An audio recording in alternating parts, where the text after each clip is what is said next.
Hi folks, this is Abel James, and thanks so much for joining us on Fat Burning Man, where we help you look, feel, and perform at your best. Our guest this week is the one and only Dr. John Gray, author of the mega-bestseller, Men Are From Mars, Women Are From Venus. On today's episode of the show, John will show us how to bring passion back to our relationships by restoring our hormonal balance. Now, Dr. Gray has been known to ruffle a few feathers along the way, so here's a quick heads up. Near the end of this interview, we talk about how to increase testosterone, balance female hormones, as well as improve love life. So if there are little ones listening, you might want to tell them earmuffs or put your own earbuds in.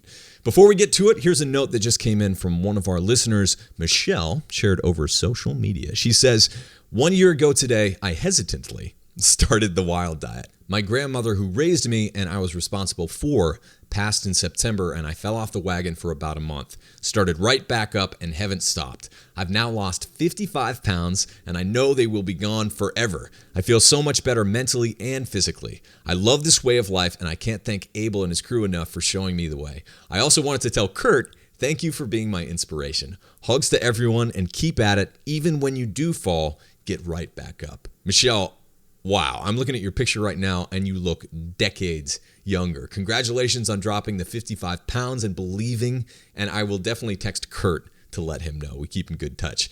So did you happen to see me rock the house on ABC television with the show that Michelle just mentioned? If you're wondering whether this wacky wild diet thing might be worth a try, check it out. The short story is you get to see me go up against celebrity trainers, including 50 Cent and J-Lo's trainer, to see how well the wild diet works in a wacky, super stressful reality TV show environment hosted by my good friend, Sean T. Hilarity ensues. To watch full episodes of the show, search for My Diet is Better Than Yours from ABC on YouTube or Hulu. In case you missed it, here's the quick recap.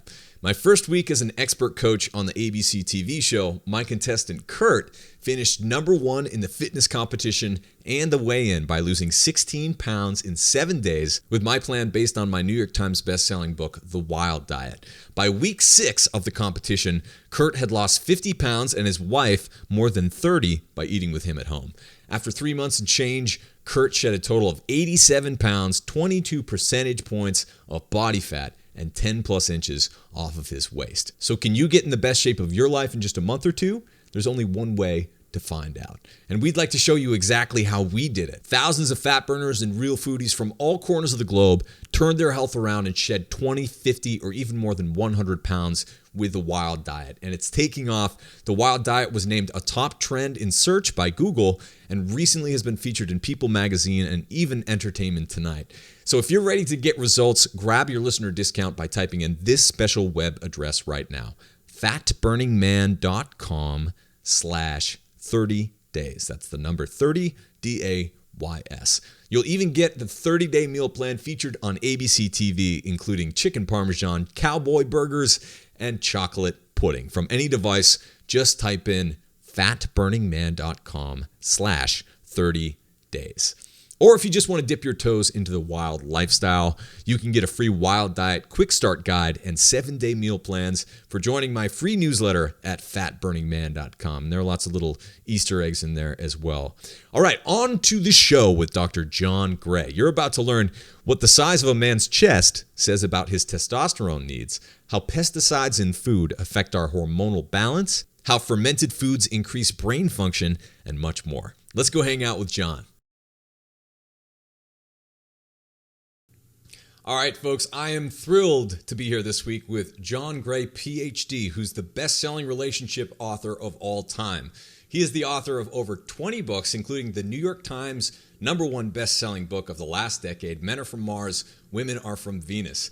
His books have sold more than 50 million copies in 50 different languages around the world. You may have seen him on TED, Oprah, Larry King, Dr. Oz, Good Morning America, The Today Show, and many more. He loves to stir things up. Dr. Gray, it's an honor. Thank you so much for joining us. It's such a pleasure, Abel. Such a great show. I'm honored to be with you. Thank you. So my wife, Alyson, literally read your book as the textbook in college. So in many ways, our marriage, I suppose, is built upon your advice. So you'd better be right.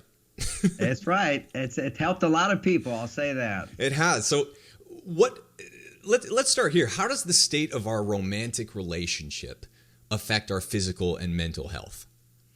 Okay, so love is a natural state, and happiness is a natural state.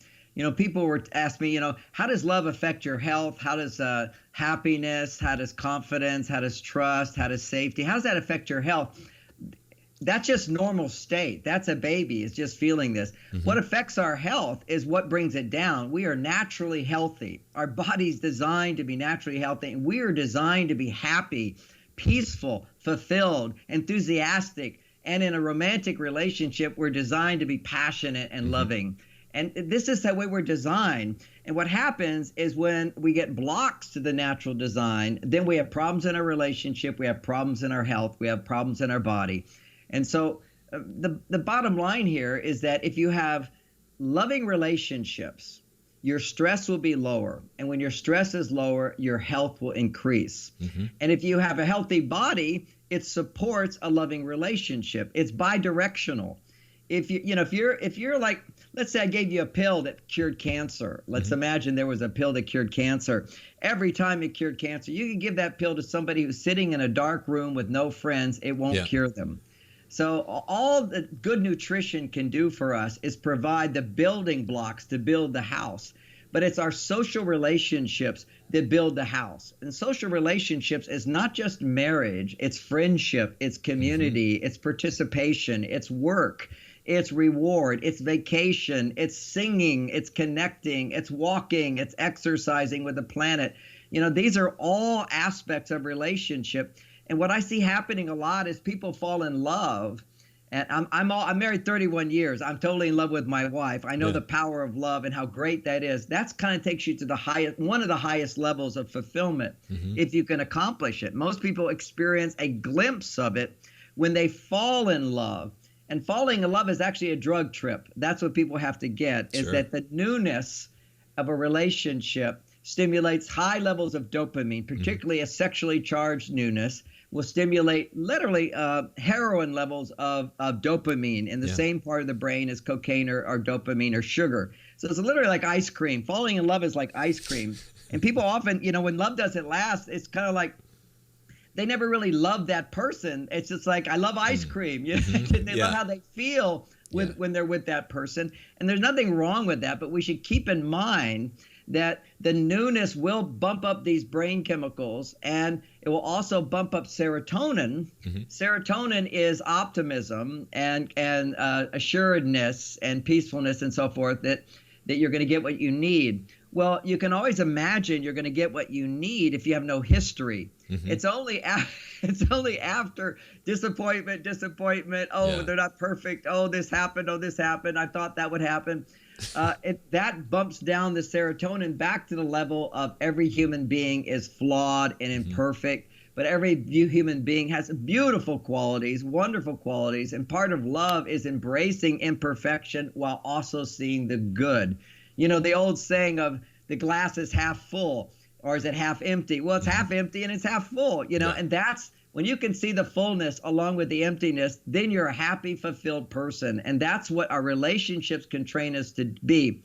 But my point there is one of my messages is the 80-20 principle, which is, and I kind of took that idea from the time management courses, where they'll often say, people spend 80% of their time wasting it on things that aren't productive, and 20% of the time on what's really earning a living and being most productive.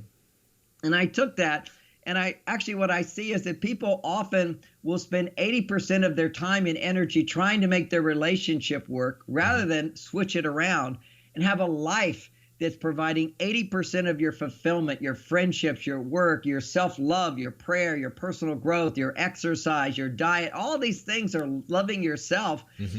Then what happens is that you look to your partner for 20% of your fulfillment, and it takes you to a higher level. One of my big messages in the new book is that men, we have to realize you cannot make a woman happy. Because see, in the beginning, when all the newness and the lack of history, you do make her happy. I mean, I have daughters.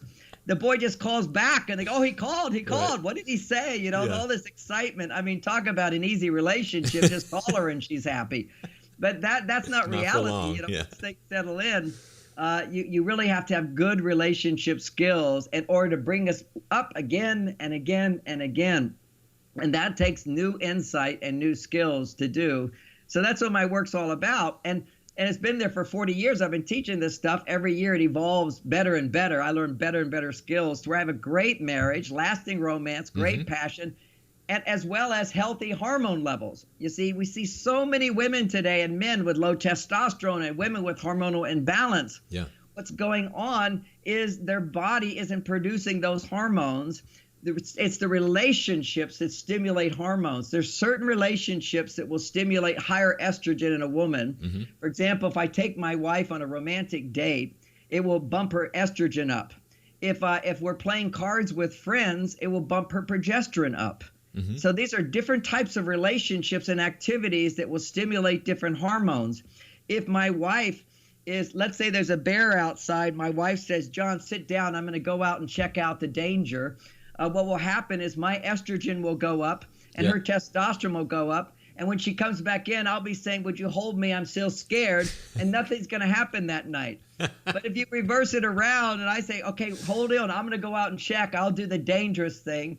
My testosterone's going to go up. Her estrogen is going to go up because she feels this. That's called a pair bonding relationship. Sure. It will stimulate a hormonal brew that will cause us to stay up all night and have a fun time. Right. And so it's interesting because the way you're talking about all of this, I'm thinking that social stimulation is almost like a nutrient. It's almost like its own kind of nutrient where we need that dose every once in a while to make endogenously those hormones that some people are trying to take exogenously, right, with medications and drugs.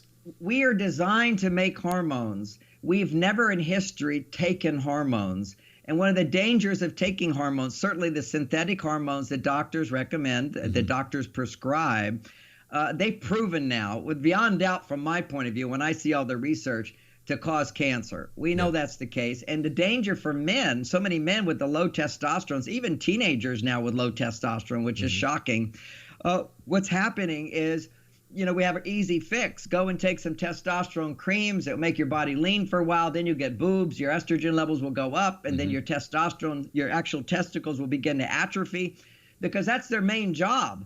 And so when you take away their job, they just get lazy. Right. And it takes a while to get them working again. But thank goodness we can learn why we have low testosterone as men and how to naturally rebuild it. And the same thing for women, even after menopause, where women's ovaries aren't making as much estrogen. They still make a little tiny bit, by the way, but the main amount comes from the adrenal glands. But women have all these menopausal symptoms because they have adrenal fatigue. Sure. Because long before menopause, their hormones were already out of balance, and they were actually getting a lot of their energy from cortisol, the stress hormone, which does give you energy, but it depletes you of energy over time. Right. So how do you build endogenously the hormones that we need? For example, let's start with not testosterone, but let's start with some of the women's hormones, estrogen. Let's start right there. Now this is fun stuff. Now, when I get into this is where people are going to have to listen to this tape again and again, or get my new book, Beyond Mars and Venus. Okay, because the basic theme is to identify a solution, you have to look at what caused the problem. Okay, so there's two major causes of women's hormones being out of balance. But what we're seeing today is that women's stress levels are higher. Their testosterone levels tend to be, in comparison to estrogen, they tend to be higher, and the estrogen tends to be lower. Okay, so these are dynamics. So when a woman's estrogen is lower than it's supposed to be at that time in her cycle, her stress will go up. So let's map out a healthy, happy woman's menstrual cycle. So it would look like she has her period, which is 3 to 5 days. Now, for the next 5 days, her estrogen levels are going to slowly build. Now, before we just look at chemicals here, let's look at the psychological attributes that go along with these hormones. When a woman has estrogen increasing, when it's at a low level, she doesn't feel like she needs anybody. So she's very autonomous. So for 5 days after her period, she's going to be feeling very confident, very self-sufficient, more self-reliant.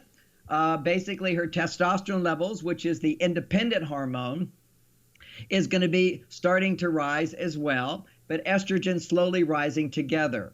Now, so she's going to be, that's when she's getting most of her creative inspiration. This is what I can do. She's going to feel fulfilled. Say you're married to her. She's got no complaints for those 5 days. Then something happens. 5 days after her period is over, her estrogen levels begin to surge. Mm-hmm.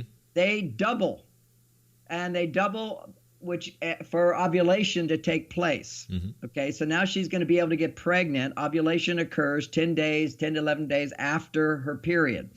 Now, when her estrogen levels increase, what happens is her needs increase. So suddenly she feels, I need more from you. Okay. I need more pair bonding. Now, pair bonding is the experience where she is getting something she can't give to herself. Mm-hmm.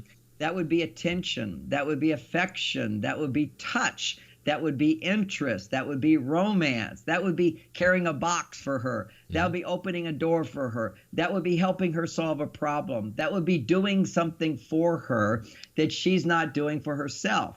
Now, romantic attention is going to produce higher levels of estrogen than anything. But her body needs to double estrogen to cope with stress. If her estrogen levels don't rise, her stress levels will rise because her body is designed every month to have this high level of estrogen. Mm-hmm. Even at that time, the design of a woman's body is such that when the estrogen doubles, her serotonin levels drop, which cause her to even feel more, I need the help of somebody. Mm-hmm. So that's called a pair bonding relationship. Now, romance is going to do it the easiest. It's the most powerful. But going to see your doctor, for example, is a pair bonding experience, which is probably why there's so many more women will see their doctors than men. Yeah, absolutely. Go to a coach, go to a therapist, go take a class, be in a class where there's a teacher, where you're learning from someone something you didn't know. That's a pair bonding experience. So you're needing something and somebody's providing for you and you're giving them something in return. It can be money, but when it's love, when you're giving love in return, which would be a romantic relationship, it's much more powerful. Because when she's giving love, she's also producing a brain chemical called oxytocin. Mm-hmm. So when you've got high estrogen levels and you've got oxytocin, it's the most powerful brew to lower her cortisol levels, restore normal, which means her digestion is better, her immune function is better, her happiness levels are there, she's able to appreciate what she has. Mm-hmm. When estrogen levels don't double, now this is like really important, when estrogen levels don't double, then her capacity, her ability to access her love is limited. Interesting. So this is like really important. You know, I'll share an experience where my estrogen levels were very high, so I was more on my female side. And I was at one point in my life, 40 years ago, homeless, and I was living on the beach, and it was scary, and I was hungry, and I had no money. Mm-hmm. I had been a monk for 9 years and decided to come back out into the world. And I had no money. I just figured opportunity would come. It eventually did when I said, okay, I need to go back to school.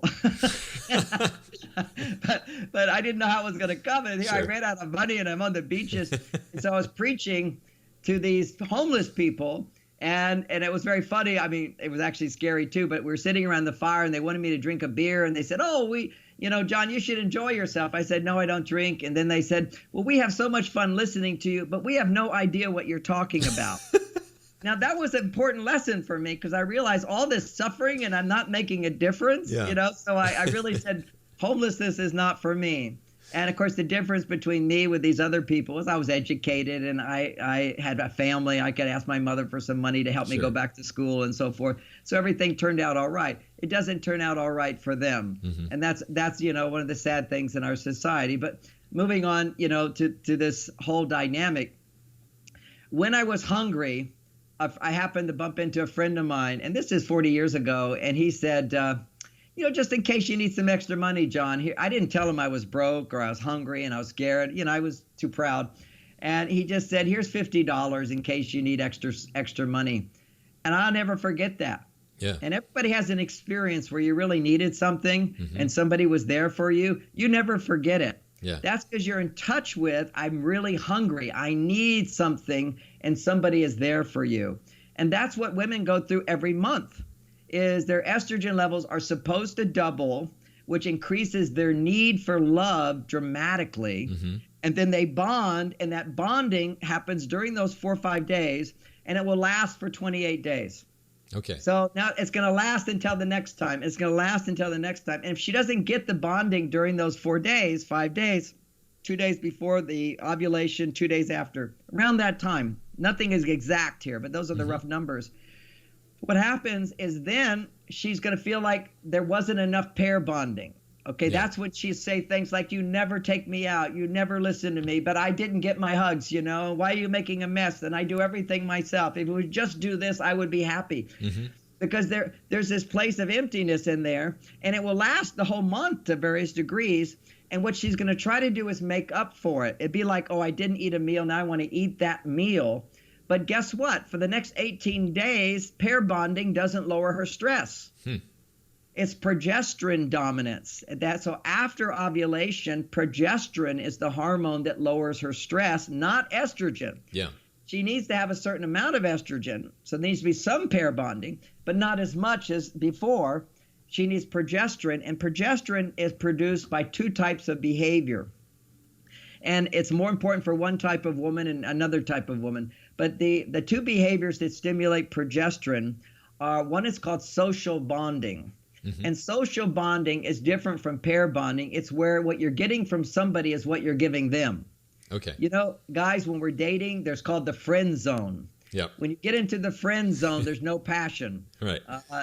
That's because you're not pair bonding. Pair bonding is you're giving something they can't give to themselves, and you're not getting the same thing back. Got it. You get something different back. So there's a big difference there. As polarity gets set up in pair bonding. And in social bonding, there's no polarity. We're all playing cards together. We're all going for a walk together. We're all singing together. We're in a class together. We're doing our aerobics together.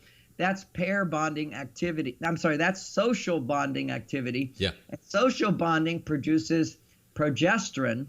And if you're in the second part of the cycle, progesterone is the hormone that lowers a woman's stress, and estrogen doesn't.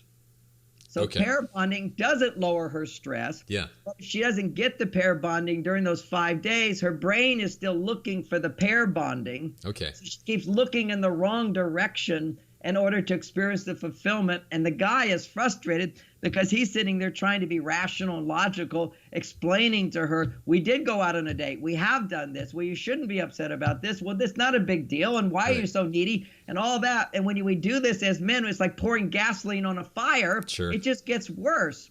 So what we have to learn to do is our job at those times is not to make her happy. We have to let go of that. Otherwise, when she's not happy, we take it personally. We get frustrated. It's like, hey, yesterday I gave you a hug at work, and now today you're saying it's not enough.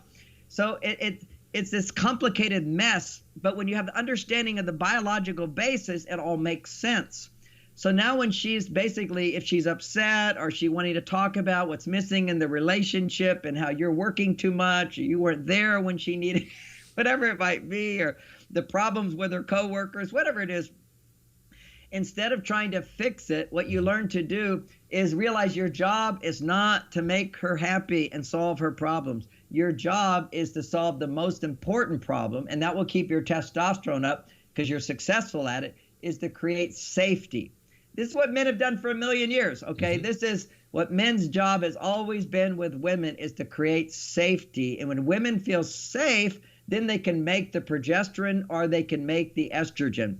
Because when a woman doesn't feel safe, then her body goes into defense mode. Okay. When her body goes into defense mode, she now becomes a warrior to protect herself, and that's her testosterone. So her testosterone surges, which then will lower her progesterone if she's in the second part of the cycle, or if she's in the first part of her cycle, her testosterone will lower her estrogen.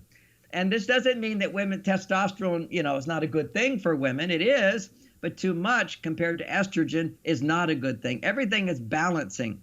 When I talk about this, people think, well, do I need to get my hormones checked? Do I need to be balanced? What's going on? No, you just need to get love and support at the right time of the month. And how to get it, if your partner's not giving it to you, go talk to your doctor. Yeah. And if during the second part of your cycle, go play cards, sing, be in a group, go learn any type of activity in a support group. It's like, that's 80%, only 20% has to do with your romantic relationship. And if you get it at the right time, then the rest of the month you're like connected all the time, and it's feeling really good, and there's not that much neediness associated with with the woman's hormonal balance. So there you got a quick primer. This book has got all the details, every single thing that stimulates progesterone, everything that stimulates estrogen, everything that inhibits estrogen and progesterone. This is like survival knowledge for men. That's why I call it Beyond Mars and Venus. Mars and Venus, Men Are From Mars, great book to improve communication, to understand our differences. But here's what's happening today. As women, now we're going into the problem. I've just described what normal health is. Now what the problem is as women are becoming more independent, and this is the whole trend of the last 30 years, more independent than ever before in the world. In our whole history, this has never happened, where women don't need men. Right. So if you don't need a man, how does your estrogen level go up? You become like a man who should have lower estrogen levels. He should at least have 10 times more testosterone than any woman, and woman should have at least 10 times more estrogen. And for her to be turned on to a man, like really turned on, she needs 20 times more estrogen than the man. This is what happens in relationships. We'll get to this. As men go too far to their estrogen side, women can't be turned on to them. Yeah. Women can only be turned on to a man who has testosterone levels 10 times higher than hers, and her estrogen is 20 times higher than his. Right. So we can measure these couples where in marriage it's already proven that men's testosterone levels go down. If they have children, it goes down further because love produces estrogen, and you love your wife, your estrogen is going to go up. You love your children more, your estrogen goes up. It causes your testosterone levels to take a dip unless you're able to know the techniques to keep your testosterone up. And that's what I'm teaching. I'm an example of that. My testosterone levels are 25% higher than when I was a young man. Wow. I'm 65 years old. There's, and guys say, how do you know your testosterone levels? Well, I did have them tested back when I was 30, and I tested them, when I was 50, and they dropped. And then I focused on how to rebuild testosterone. And then at 65, basically 25% higher. You can test, but you need to have a control because there's no one amount of testosterone that's right for every man. We're all in the range of 10 to 50 times more than a woman. Often it's the size of your chest that determines the amount of testosterone your body requires to be in an equilibrium state. So when your chest is big, these guys have big chests. They need they need 3 times more testosterone than me to be normal. Whereas I'm not going to need as much, but I still need to have my right amount. And what lowers testosterone, we have to learn what that is. And second, and one of the things that lowers what kept testosterone up in the past is that women needed men. When a woman looks at a man like, oh, you're alive, man would come back from a trip. He's alive. It's almost like a dog being happy to see you. Right. He's alive. Like the kids are when I would come home when they were little. He's here. Daddy's here. Well, that's a huge boost of testosterone.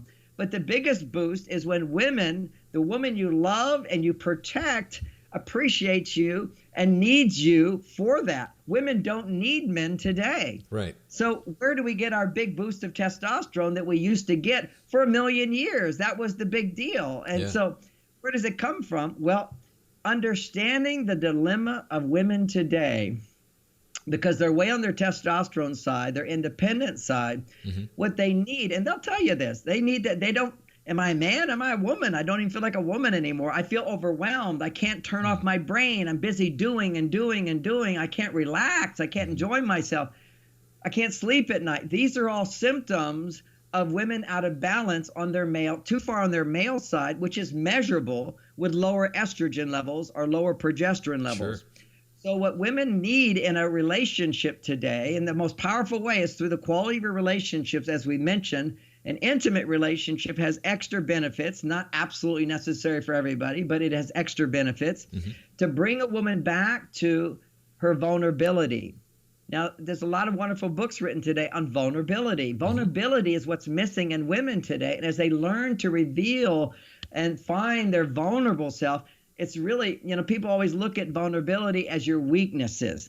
And of course, that's because we look at femininity as weakness. But vulnerability is our female side, and we all have a female side. That's part of my new message, is helping people understand men have a masculine side, men have a feminine side. We also have estrogen. We also have testosterone.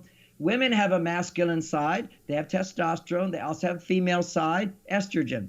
But when a woman is healthy and happy, her testosterone levels are 1/10 of a man's. They're not high. And when a man is healthy, his let me turn it the other way, it's easier to say, is a woman who's healthy has 10 times more estrogen than a man. And a woman who's turned on to a man, she will have a spike of 20 times more estrogen to be turned on to him.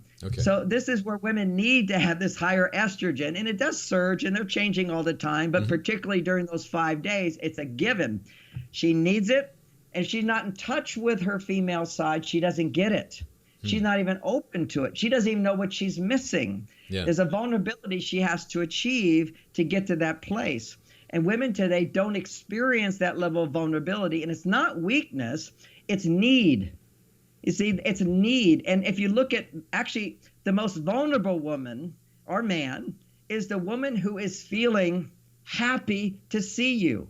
That's vulnerability. You know, men are attracted to vulnerability. Everybody's talking about this, but nobody's pointing out that a happy woman, if she's happy to see you because you came into the room, that's the most vulnerable place to be.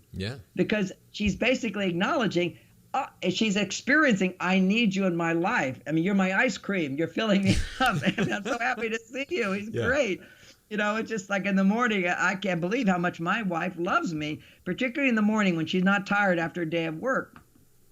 The vulnerability, she's there. It's just like, you know, it's like I don't know, I'm sunshine to her or something, you know. It's just, I remember it every day because men need to get a big dose of female vulnerability to increase your testosterone, because vulnerability says, I need you. And testosterone says, I have what you need. It's the hero, and it's the damsel in distress. And it's what women are all trying to, the feminist movement is trying to tell women, you don't need men, you're independent, you're self-sufficient.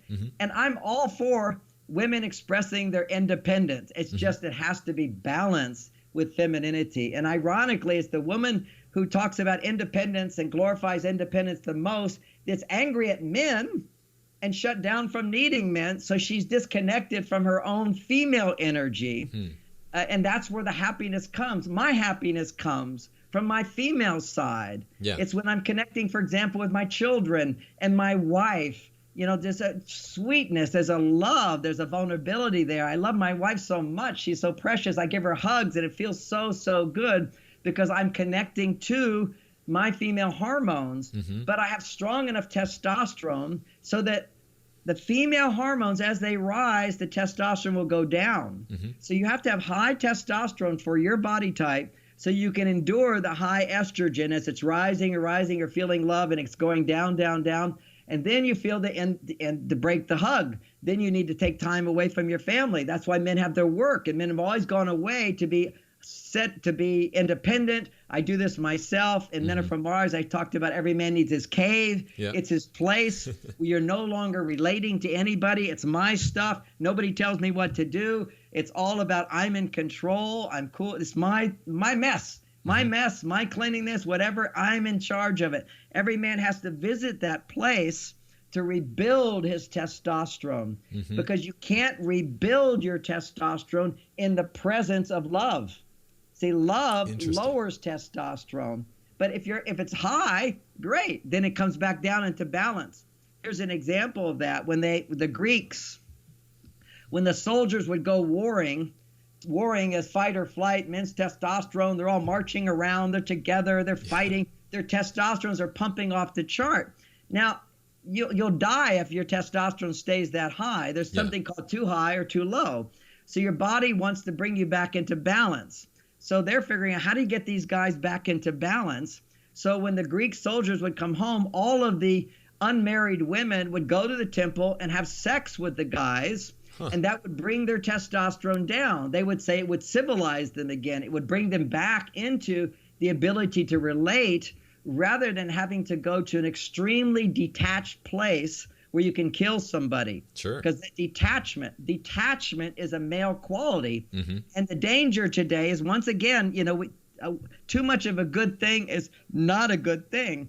And to balance out the detachment that men have had to do typically male jobs. You know, you're a truck driver, you're a construction worker, you're a dangerous worker, you're a soldier. Yep. Men had those jobs because actually those jobs would rebuild men's testosterone levels. Right. And if women did those jobs, it put them way out of balance. But for men, danger, where you have to detach, okay, where you have to feel reliant, we have to feel in control. These were testosterone stimulating jobs. Well, if men go too far that way, we're not fulfilled in our lives. So we were missing.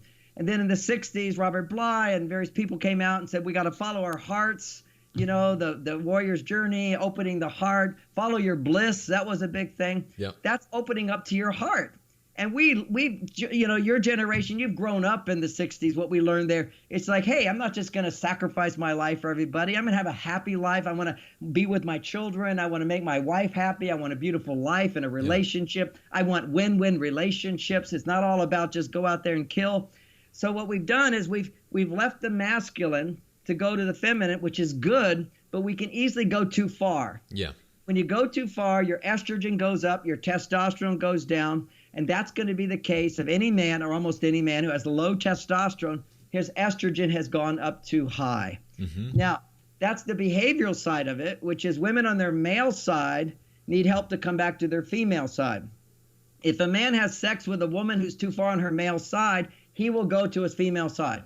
So already that will happen. That's just the polarity of men and women is you shift gears like that. And that's a whole chapter in my book on explaining it in more detail. But that's what happens.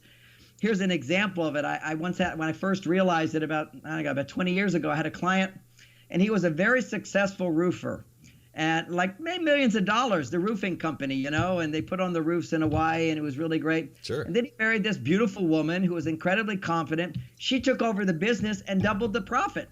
And so she was better at running the business than him. So he's like just sitting back, gained all this weight, passion went out of the marriage, no drive, no sexual attraction, nothing. And it's like they were in role reversal. She had become the male, working really, really hard and having all these problems, not being able to turn off because she was too far on her male side. He's like not being able to turn on. Right. He's just sort of hanging out, watching TV, drinking beer, you know, having fun in his life. His health went down. Then they got a separation, and he came back to life.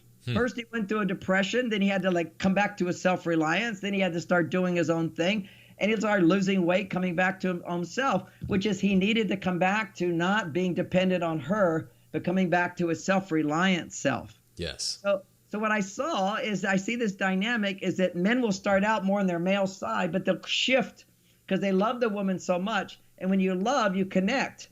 And you connect with a part of them that's not being expressed. So if she's way on her male, men have to go to their female in order to connect.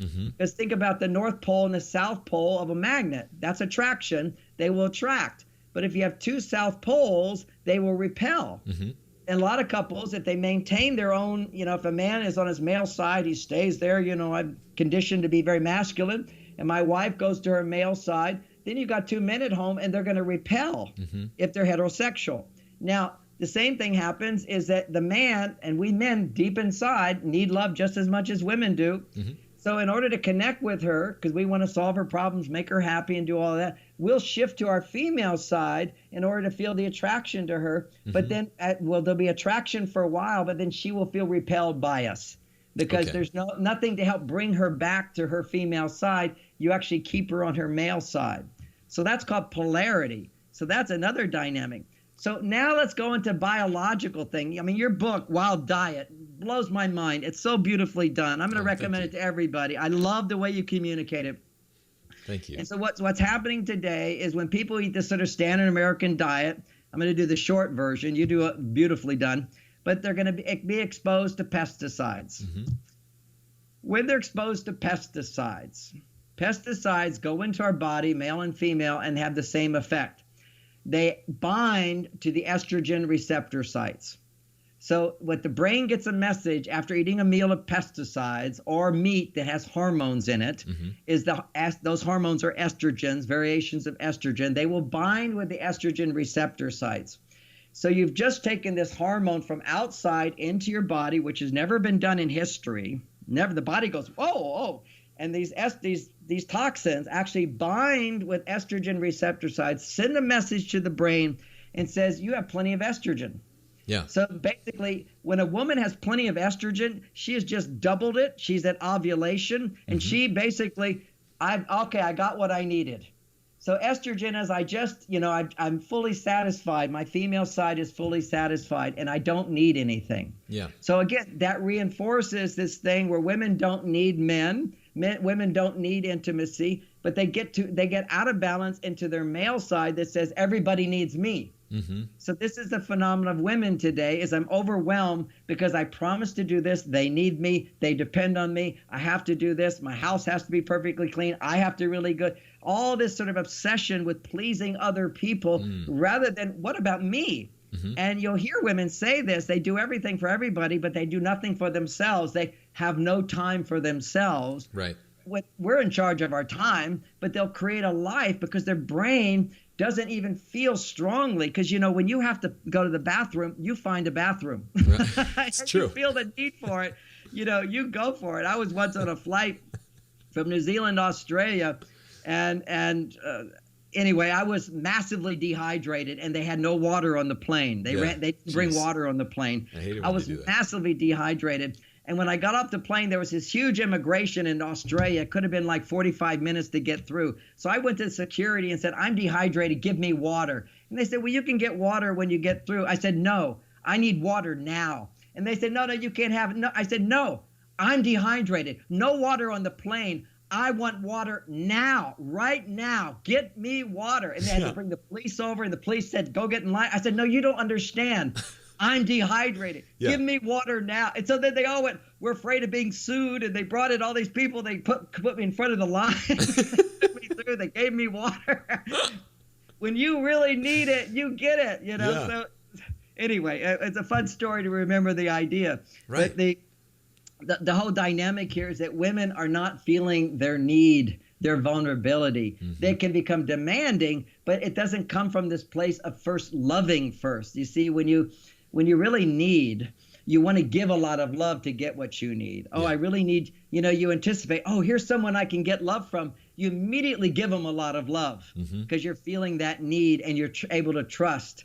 But when you're on your male side, when testosterone goes up in women, trust goes down. And that's a big issue for women is learning how to trust. Yeah. The big hormone everybody hears about that helps lower women's stress is oxytocin. It's called the trust hormone because when you're trusting, your testosterone goes down. And nobody knows scientifically why oxytocin lowers your stress. To me, it's obvious.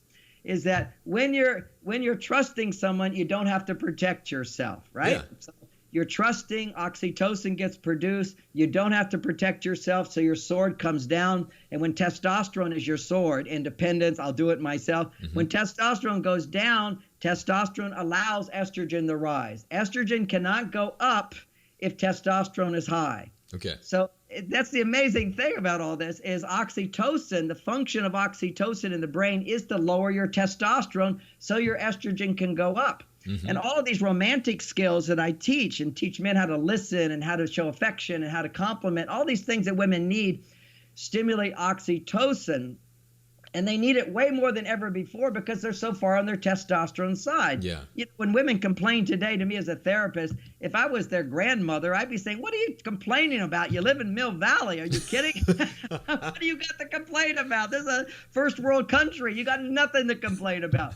But they do because the new role for men is no longer to provide physical safety for women, is to provide emotional safety for women to go deeper into who they are. And that's what all this does is emotional safety allows their estrogen to balance this high level of testosterone. So in a sense, they need an extra new kind of support. And that's why these advanced relationship skills are necessary if we want passion to last in a relationship. And it can. I'm an example of it. I help couples find it again. But so many young people, they get excited, they're together. And then when the newness goes away, the passion goes away because their hormones are out of balance. And they think, oh, I have to find somebody else. I have to find somebody else. Instead of finding within themselves the ability to make those passionate hormones, once you sort of clicked with somebody, to be able to sustain that through good communication skills, by creating the right polarity in the relationship, and by avoiding all the toxicity, just the toxicity in the world. You can have the best relationships, But when those xenoestrogens come in, they're chemicals that the body thinks is estrogen. It takes a woman away from feeling their need for love. It also suppresses progesterone, because high estrogen suppresses progesterone. So immediately you get all these women with cramping and PMS and all these problems, because during the second part of their cycle, they need progesterone to lower their stress. And the xenoestrogens inhibit progesterone. The xenoestrogens also inhibit testosterone, which is why women become dry and so forth. But what happens is then women have to defend themselves, continuing to try to do whatever it takes to push their testosterone up. So hormones are too complicated to figure out on your own. What you have to do is purify your body, have the right relationship skills, look on that calendar. Men, now find out when her period is. And 5 days after that, make sure you've already planned a date. Make sure you're like totally into worshiping her at that time. And then she's happy for the next 28 days. You're like her hero, you know. And you can go to your man cave for a little bit. That's right. Then you have your man cave, and then you have more fun together. And it's not like you ignore her or anything. It's just that the needs are less from her side, because she's feeling like she ate a meal and she's totally satisfied, which I love in your book is have your dinner be this fantastic, gorging meal, feast, you know, and then you're not hungry the rest of the 24 hours. You can get almost, you know, have a little tiny breakfast, that's it. And then I have this fantastic dinner, and you love it. And my wife cooks for me at our house, and you haven't eaten all day. You really appreciate that food. So don't you? Great, honey. Thank you. Oh, this is delicious. You know, so that's an extra benefit.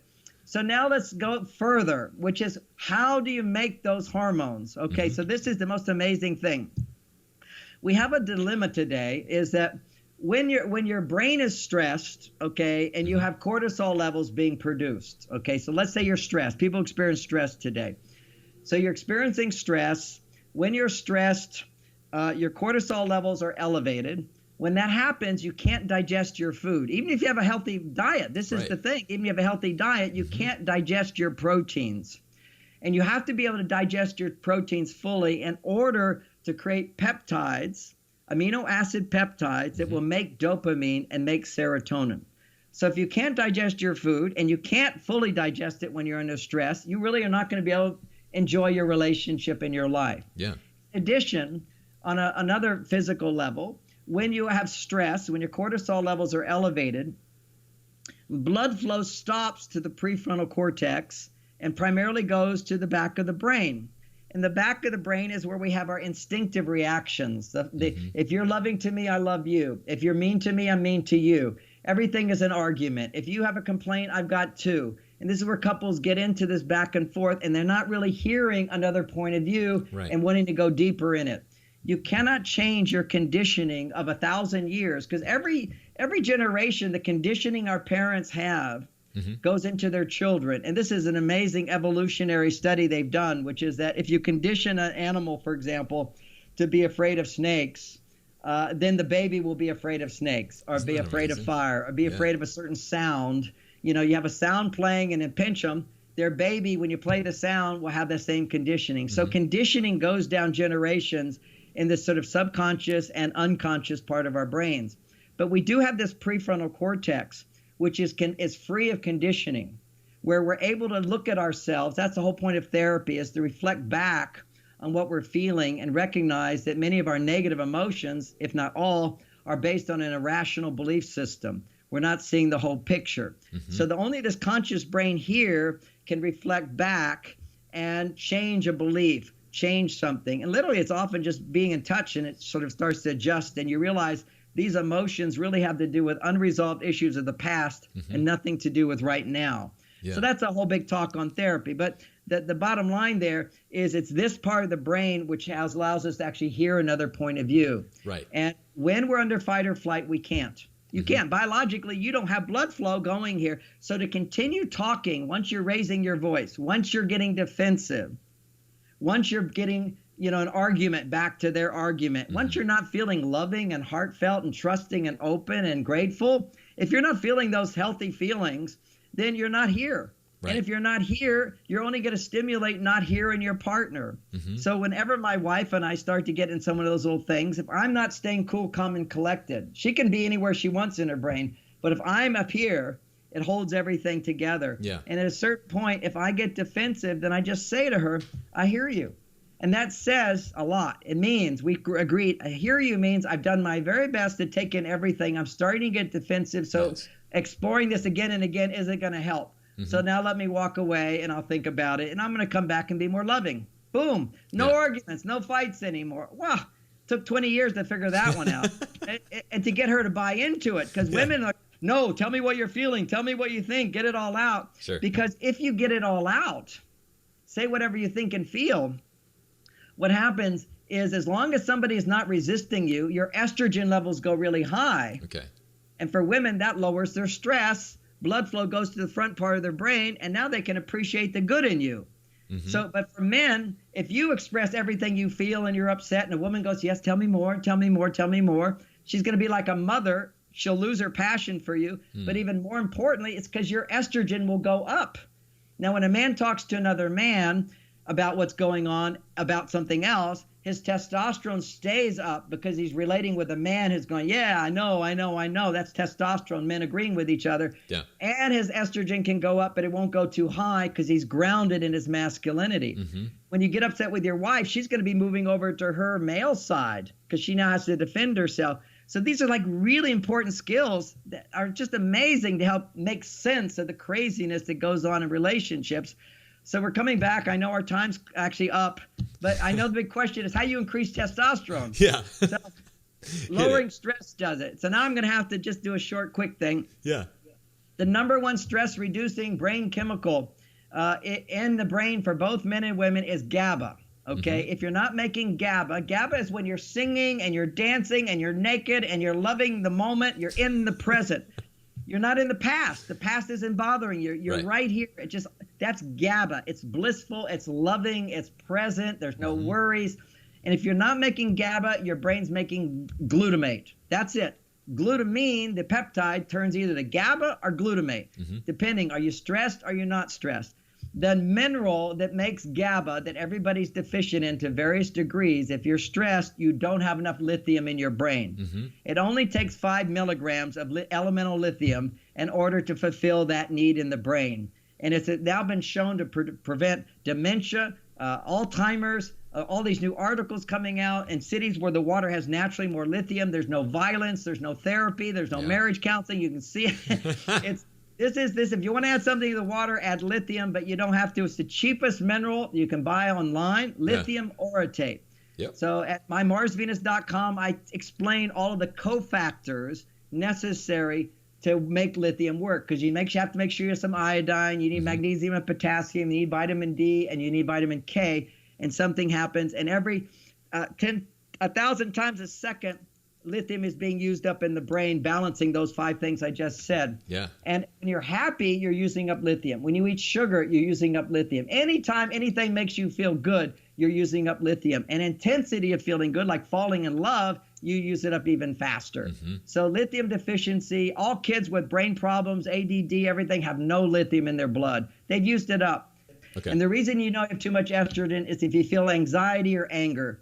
Anytime you're feeling anxiety or anger, what's happening is your testosterone is turning into estrogen. And so that's why men have to practice detachment. Whenever you're angry or afraid, go do something you're confident at that uses muscles. That will rebuild your testosterone so you don't stay in that cortisol state. Because what men will tend to do is stay in that emotional place and talk about it and share. And I'm not saying don't talk about your feelings, but first get your testosterone back up so you're not charged up with those feelings, and then you can talk about it. Yeah. Well, thank you so much. We're just about out of time, but before we go, can you quickly tell people where to find you? Okay, so people can check me out at marsvenus.com. And if you go to health, you'll see all my health blogs where I talk about this stuff. And I got a store there that talks about in great detail how to take some of these supplements that I just mentioned. And I have a new book that just come out. It's coming out in January 2017, which is Beyond Mars and Venus. And that's the book where new relationship skills for a complex world. And that's where it's all about helping women come back to their female side, what women can do to boost a man's testosterone. And we didn't even get into that one so much, but that's also we're going to have you back on the show because I could talk to you all day, John. So thank you so much for coming on. You're welcome anytime. Thank you so much. A real pleasure, Abel. Before you go, don't forget to grab your listener discount on our 30-day fat loss plan. In this plan, we share 30 days of mouth-watering wild diet meal plans that are designed to help you drop fat with real food. The meal plans are paleo-friendly, easy to make, and literally the meals that my wife Alyson and I eat just about every day and night to stay lean, fit, and happy. In the program, you'll get the most effective method of meal and nutrient timing to best stimulate fat loss and muscle recovery, the truth about how much protein you really need for your body type, 30 days of specific healthy fat-burning meal plans as a done-for-you nutrition strategy, and tons more. If you check it out today, you'll even get a listener discount. All you have to do is type in fatburningman.com/30 days. That's the number 30, DAYS. Once again, that's fatburningman.com/30 days. I'll see you there. Thank you so much for joining us on this episode of Fat Burning Man. If you liked it, don't forget to hit the subscribe button on iTunes, Stitcher, YouTube, the podcast app, or wherever else you might be listening to or watching this show. Got a second? Please leave me a quick review on iTunes. I always love hearing from you, and if you think someone else might like and benefit from this free show, please take a second to share it with a friend or with a family member. You can get in touch with me on Twitter at FatBurnMan and Facebook by typing in Abel James or Fat Burning Man. Drop me a line anytime. Did you know that I've recorded over 150 episodes of Fat Burning Man, winning 4 awards in independent media and hitting #1 in more than 8 countries? And here's some more good news. You can download and listen to every single episode for free. All you have to do is type in fatburningman.com. I'll give you a second to type it in, fatburningman.com. And you'll get all the show notes in video and audio versions for all the past episodes of Fat Burning Man. Better yet, enter your best email at fatburningman.com, sign up for my newsletter, and I'll even send you a quick start guide to start burning fat right now and a few of our ridiculously tasty recipes as a special thanks for signing up. Once again, just go to fatburningman.com right now, enter your best email to get your free fat burning download straight to your inbox, and make sure that you never miss a show again. This is Abel James signing off. Thanks so much for listening, and have a great week.